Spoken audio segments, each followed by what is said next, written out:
तो आज मैं आपको एक अनोखी रहस्यमय कहानी सुनाऊंगा। अगर आप चैनल पर नए हैं तो अभी सब्सक्राइब कर ले तथा कहानी पूरा देखें। अंत में एक अनोखा रहस्य छुपा है। धन्यवाद। तो सुनिए, बहुत पुरानी बात है। एक दूरस्थ गांव में माधवन नाम का एक चित्रकार रहता था।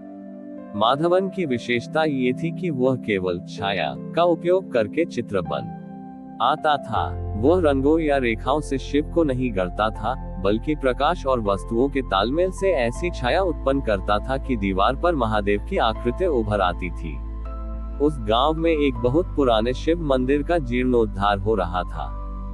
गांव के सबसे प्रतिष्ठित पंडित शास्त्री जी चाहते थे कि मंदिर के मुख्य द्वार पर महादेव की एक ऐसी छवि हो जो अब तक किसी ने न देखी हो। उन्होंने नगर के सबसे बड़े कलाकारों को बुलाया, पर माधवन को नहीं, क्योंकि उन्हें लगता था कि छाया से बना चित्र केवल भ्रम है, सत्य नहीं। पंडित जी ने एक बड़े स्वर्णकार से सोने का एक भव्य त्रिशूल बनवाया और उसे द्वार पर लगवाया। पर जैसे ही सूरज की रोशनी उस पर पड़ती, उसकी चमक इतनी तेज होती कि लोगों की आंखें चौंधिया जाती और वे महादेव का ध्यान नहीं कर पाते। पंडित जी परेशान हो गए। अंत में हार मानकर उन्होंने माधवन को बुलाया। माधवन मंदिर पहुंचा और उसने देखा कि वहां सोने और रत्नों की चमक तो बहुत है, पर वह शीतलता नहीं है जो शिव के स्वरूप में होती है। उसने पंडित छोटी ईता जी से कहा, महाराज, जहां अत्यधिक प्रकाश होता है वहां सत्य छिप जाता है। मुझे अनुमति दे कि मैं महादेव को अंधकार और प्रकाश के मिलन से प्रकट करूं। माधवन ने मंदिर के प्रांगण में बिखरे हुए कुछ पुराने पत्थरों, सूखी लकड़ियों और मिट्टी के ढेलों को एक विशिष्ट क्रम में जमाना शुरू किया। लोग हंसने लगे। ये कूड़े के ढेर से महादेव को कैसे प्रकट करेगा। शाम होने को आई। जैसे ही सूर्यास्त की अंतिम लालिमा उन पत्थरों और लकड़ियों के ढेर पर पड़ी, मंदिर की सफेद दीवार पर एक अद्भुत छाया उभरी। वह छाया किसी सामान्य चित्र जैसी नहीं थी। उसमें महादेव के खुले केश, गले का नाग और हाथ में डमरू स्पष्ट दिखाई दे रहा था। पर सबसे बड़ी विशेषता ये थी कि जैसे जैसे हवा चलती और लकड़ियां थोड़ी हिलती, दीवार पर बनी वह छाया ऐसी लगती जैसे महादेव वास्तव में तांडव कर रहे हो। गांव वाले मंत्रमुग्ध हो गए। पंडित शास्त्री जी की आंखों से आंसू बहने लगे। उन्होंने देखा कि जो महादेव सोने के त्रिशूल की चमक में नहीं दिखे, वे पत्थरों की छाया में जीवंत हो उठे थे। माधवन ने शांत स्वर में कहा, पंडित जी, शिव प्रकाश भी है और अंधकार भी। वे शमशान की राख में भी हैं और कैलाश के तेज में भी। जब तक हम केवल चमक अहंकार को देखेंगे, वे नहीं दिखेंगे।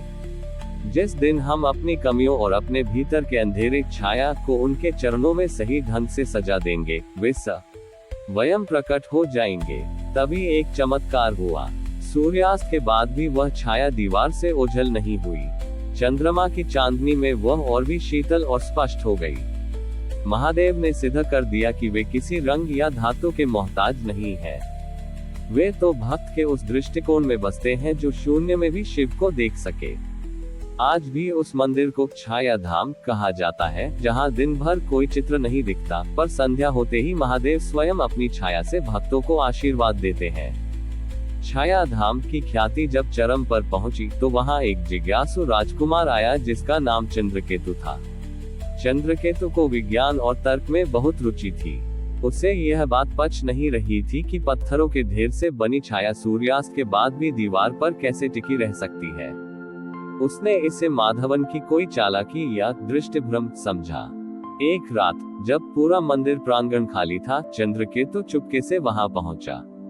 उसने सोचा कि यदि वह उन पत्थरों और लकड़ियों के ढेर को तितर-बितर कर दे, तो दीवार पर बनी महादेव की आकृति गायब हो जाएगी और माधवन का झूठ पकड़ा जाएगा।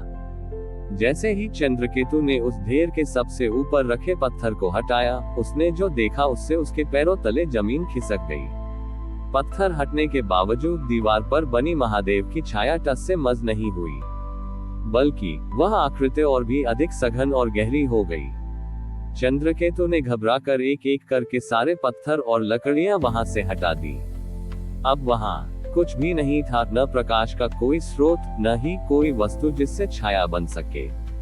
परंतु मंदिर की दीवार पर अब भी महादेव की वह विशाल छाया वैसी ही बनी थी। चंद्रकेतु डर के मारे कांपने लगा। तभी वहां माधवन प्रकट हुआ। उसकी आंखों में एक गहरी शांति थी। चंद्रकेतु चिल्लाया, ये कैसे संभव है? बिना किसी वस्तु के छाया कैसे रह सकती है? यह विज्ञान के नियमों के विरुद्ध है। माधवन ने मुस्कुराते हुए उत्तर दिया, राजकुमार, आपने सोचा कि छाया उन पत्थरों से बन रही थी, पर सत्य यह है कि वे पत्थर तो केवल एक माध्यम थे। वास्तव में वह छाया महादेव के उस स्वरूप की है, जो हमारे भीतर के अज्ञान के अंधकार से बनी है। जब तक आप तर्क के प्रकाश से सत्य को ढूंढेंगे, आपको केवल भ्रम दिखेगा।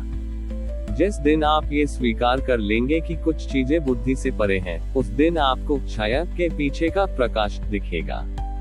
माधवन ने राजकुमार को दीवार के और करीब ले जाकर कहा, इस छाया को गौर से देखिए।